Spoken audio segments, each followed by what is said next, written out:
Thank you very much. Just a few moments ago, I hosted a historic call between Prime Minister Benjamin Netanyahu of Israel and King Hamad Al Khalifa of Bahrain.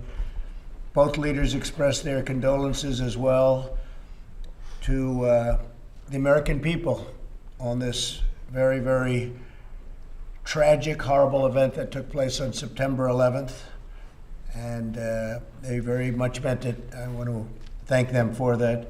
There's no more powerful response to the hatred that spawned 9/11 than the agreement that we're about to tell you.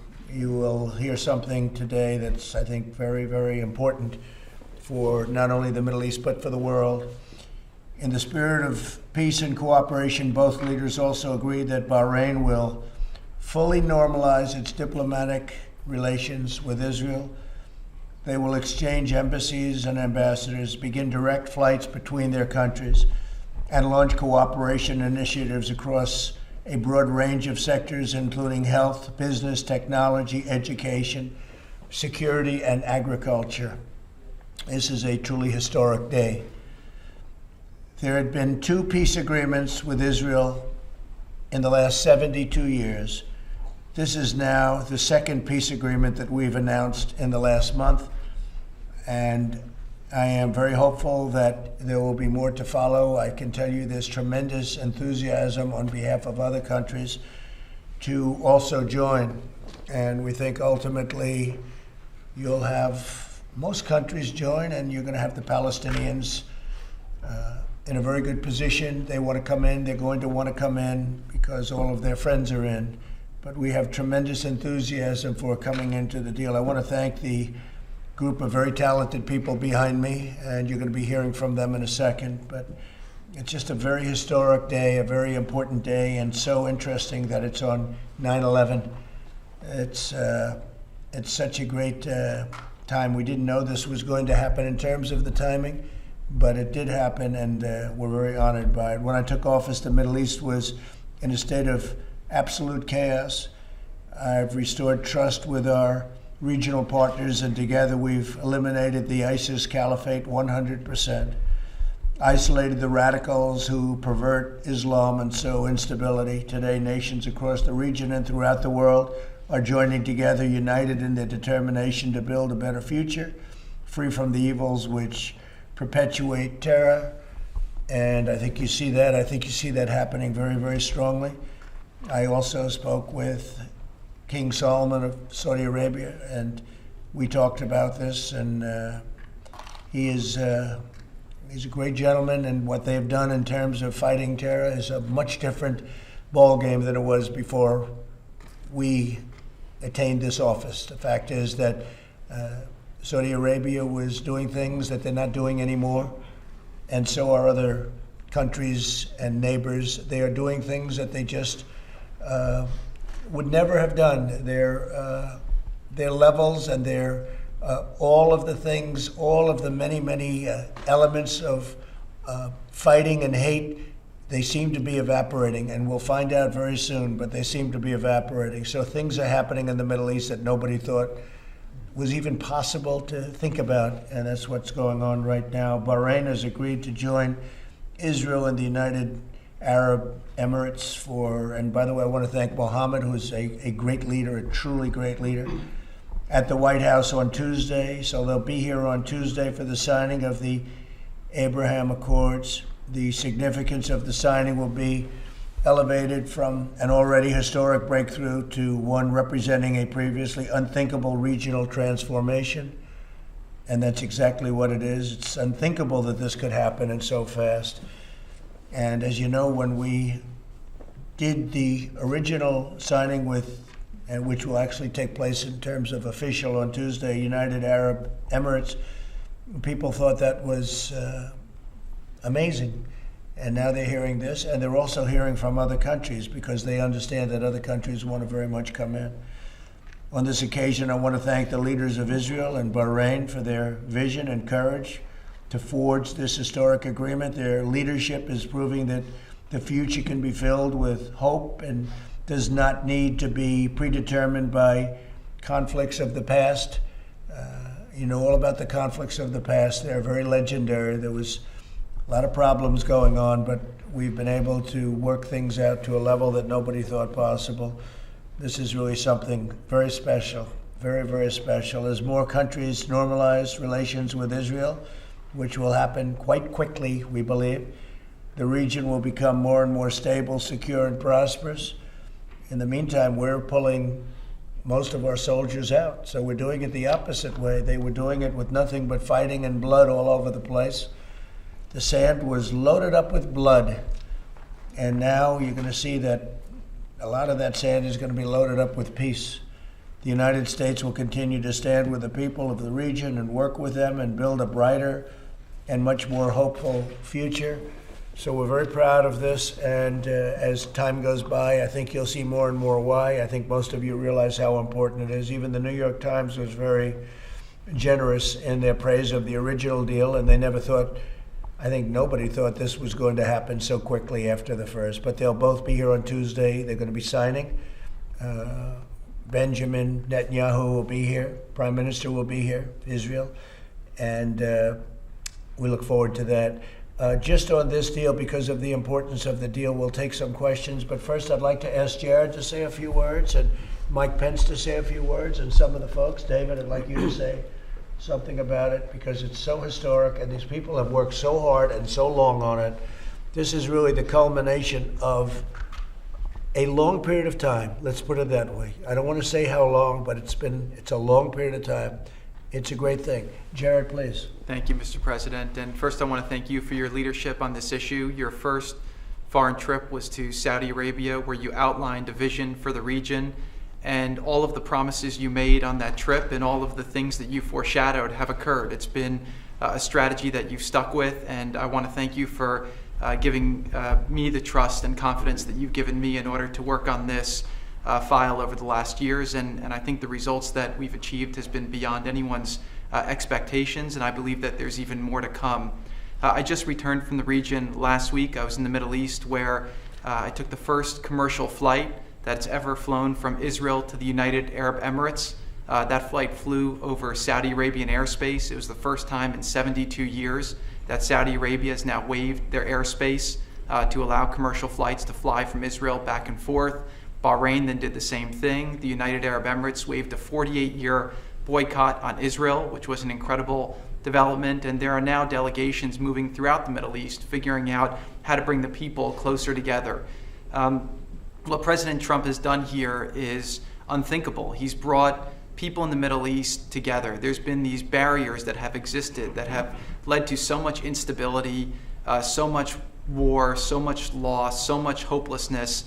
And we're seeing so much hopefulness now coming. And I will say something that I never thought would be the case, which is that on this last trip, the amount of optimism that has happened, that we're experiencing in the Middle East, is truly incredible. So I just want to congratulate you. I want to congratulate the people of Israel. I want to congratulate the people from the Kingdom of Bahrain. I want to thank their tremendous leadership, and I also want to congratulate the people of the Middle East because the first deal that you were able to accomplish was so popular that things are really starting to move in a really strong direction. And this makes America safer. It allows us to bring our troops home, and it allows us to work on bringing prosperity to American communities. So really thank you for your leadership. Congratulations on this great success. Great job. Thank you very much, Jared.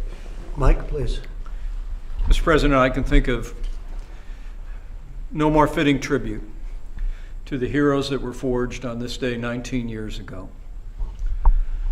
and all the heroes that were forged on battlefields ever since, than to see this peace agreement announced today. And Mr. President, you said from early on that we could stand with Israel and we could stand for peace. Your very first foreign trip was to the Arab world to reach out, to create new alliances. You affirmed our support for Israel when you moved the American embassy to Jerusalem. And the strength with which you have approached this has made now this second historic peace agreement possible. And I want to congratulate you and thank you, Mr. President, for your leadership.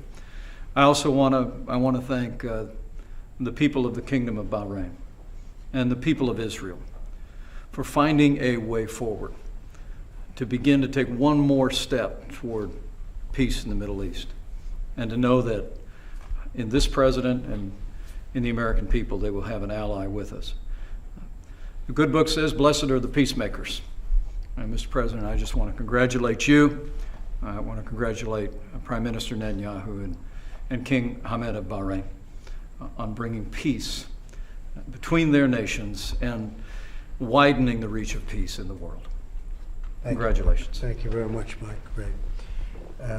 Our wonderful ambassador to Israel, David Friedman, who has been really something. He's been, I put him there, I knew him for a long time. He was one of the most successful lawyers in the country by far.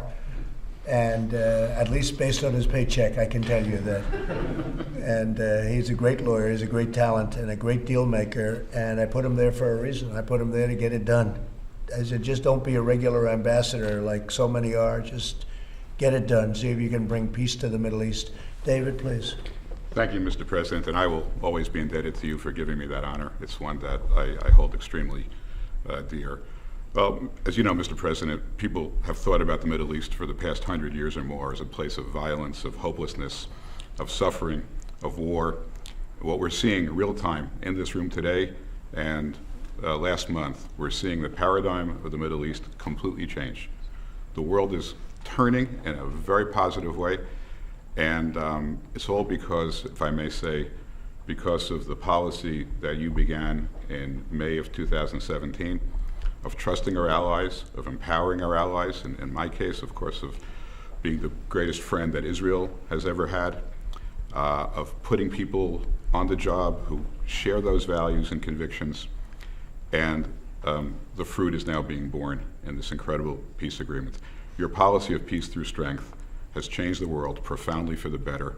And I'm, as the ambassador to Israel, I am eternally grateful for the changes that you have made for the U.S.-Israel relationship. Thank you, David. Great job. Thank you. Avi, please. Oh, thank you, Mr. President. Congratulations. He looks young, but he's not as young. I will tell you, he's very smart. Go ahead. Thank you, Mr. President, and congratulations on just a tremendous, historic, achievement here today. I think I just speak for everybody in this room, all of my colleagues who've worked in your administration, that thanks to your leadership, there's just a tremendous sense of pride to be an American, to work on these issues under your leadership. And I'm just so appreciative to you and so honored to be part of your team. So thank you. Thank you, Avi.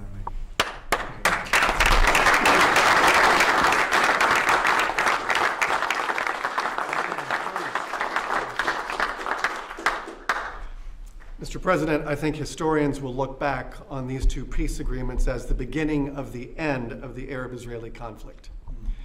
And you talked about the journey to get here. And I remember I heard you pledge when you were in Riyadh and when you were in Israel. You pledged that you would strengthen America's friendships and to build new partnerships in the pursuit of peace. And you kept that promise, and we see that very clearly today. Rather than appeasing America's adversaries in the region, you recruited America's allies. And you focused on shared interests and shared threats. But you also asked them to shoulder their part of the burden and to fulfill their end of the obligation. Nations rallied behind it. And as a consequence, the foundation has now been laid for great things in the coming years. Great. Well said. Thank you very much. Would you have anything to say? Mr. President, on behalf of soldiers, sailors, airmen, and Marines, thank you for your bold leadership and Sheikh Mohammed's bold leadership, Prime Minister Netanyahu's bold leadership, King Hamad's bold leadership, Sheikh Mohammed bin Zayed again. Your bold leadership, what we've tried for the last 100 years, has not worked.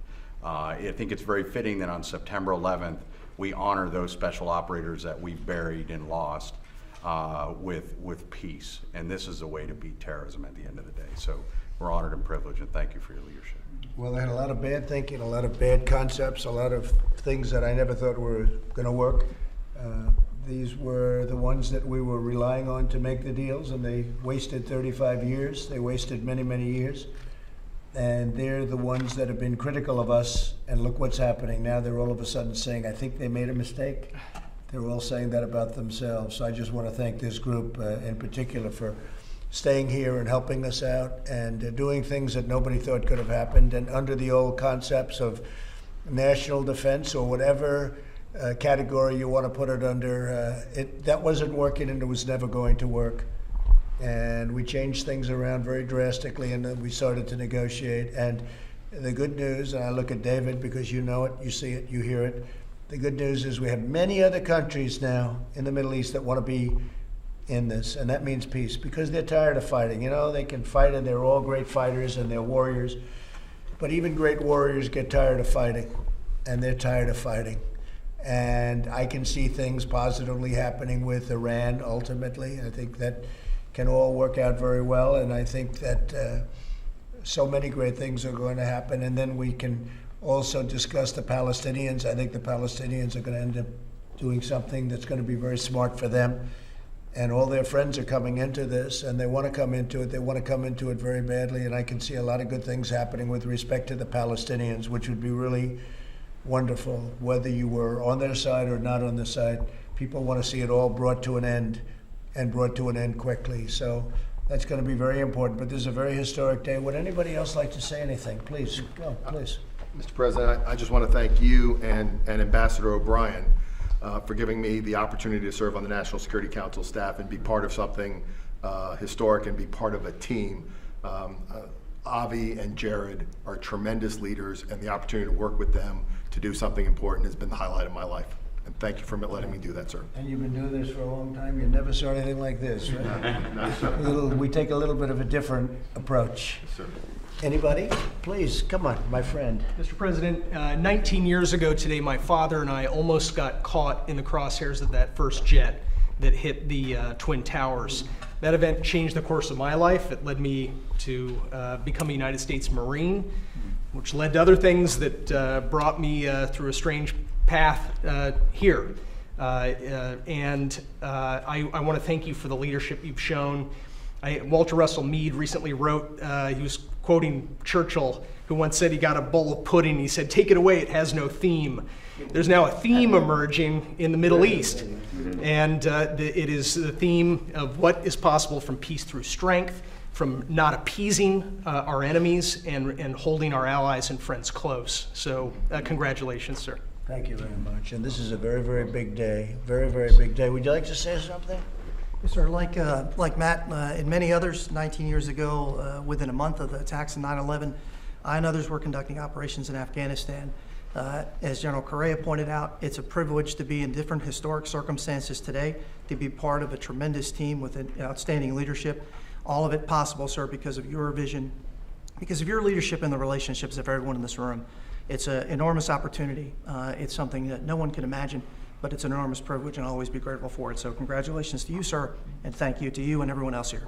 Well, it is an honor to have worked with all of you. You're really talented people, incredible, and you were willing to be flexible. The word flexible is a very important word, because we weren't going by the old standards and norms. We were going by standards that can get things done, but not only get them done in a much better way.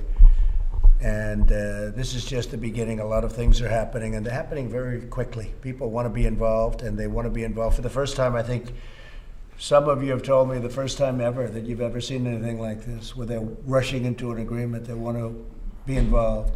They're tired of fighting, as I said. They're tired of fighting, no matter how they are, no matter how great a warrior they are. And you have some great warriors. I know most of them, but it's time. Thank you all very much. Thank you. Please.